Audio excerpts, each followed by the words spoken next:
Hello guys, দেখেন আমার এটা দিয়ে সরাই দাও, ডালটা দিয়ে সরাই দাও। বাবার বাড়ি বলবো না দাদার বাড়ি বলবো বুঝতেছি না।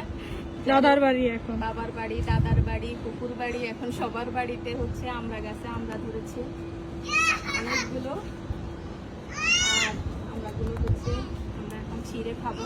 মাশাআল্লাহ এই গাছটাতে হচ্ছে 12 মাসই আম ধরে, অনেক ভালো মানে আমরা ধরে অনেক ভালো লাগে। মানে একদম 12 মাস, টোটাল 12 মাস হচ্ছে এই গাছটাতে আমরা থাকি। মাশাআল্লাহ যখনই আসি তখনই ভরপুর আমরা পাই। এটা লবণ মরিচ দিয়ে খেতে অনেক মজা, এমনি খেতেও মজা। পেয়ারা গাছে